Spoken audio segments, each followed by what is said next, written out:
What America had at the election and what the election of Donald Trump represents is something that we in the UK don't have, which is choice. They had a very clear choice between two very different perspectives on the world, between two very different approaches, between two very different candidates. And ultimately, criticisms of President Trump are necessary and legitimate. Of course they are.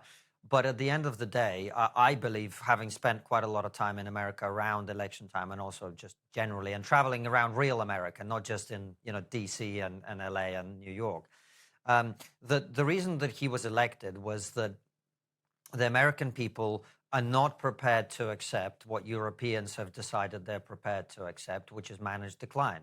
The American people do not want their country to become weaker. They do not want it to become poorer. They do not want to impoverish their fellow citizens through net zero.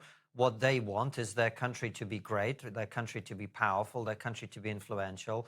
The economic realities for most Americans are not really reflected in the figures that we are told. So when people talk about inflation, the reality of people's lives on the ground is that their cost of living has gone up very, very significantly over the last few years. And that's not always reflected directly in the overall inflation figure that we're shown, because certain things are much more influential in people's lives than others. And so whether the decision to elect President Trump ends up being this positive thing for which there should be lots of optimism is a matter of the next 4 years. Are we going to see a presidency that really does everything it promises? And by the way, if you look at the things that Donald Trump is promising, I think whether you're left or right, you have to acknowledge that they are things that are worth doing. Having a secure border so that people don't come into your country illegally is a basic duty of government. Economic prosperity is a basic duty of government. Withdrawing America from a kind of simultaneously aggressive but weak posture around the world, where America sort of says, yeah, we're going to get involved in these foreign conflicts, but we're not actually going to then practically help Ukraine win that war, is a kind of stupid position on both, whichever side you're on.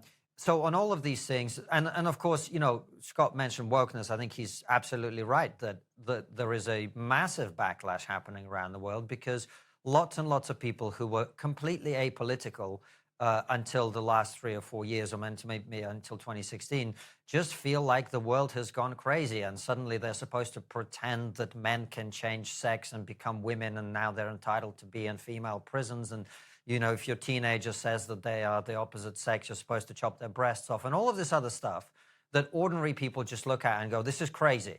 Like, I am liberal, but this isn't liberal. This is some kind of weird thing that's going on. And I see the backlash against all of that all over the Western world. And I think Donald Trump signifies that people are fed up of that. And I have been warning for a very long time that if the woke left continues to exercise this level of influence on our public debate, the reaction will be the rise of the right. And Donald Trump is one of the most diplomatic and pleasant versions of what you're likely to get if the left keeps going crazy. We will see what challenges the world throws at him over the next 4 years, and whether he's capable of responding to them. Scott, has the left lost its way, in your view? And if so, how did that happen? And just to respond on some of Konstantin's points about Trump being the best of a sort of right-wing collective, are we going to see right-wing sort of ideology spread throughout the Western world over the coming years? What's your take on all of the above? You definitely,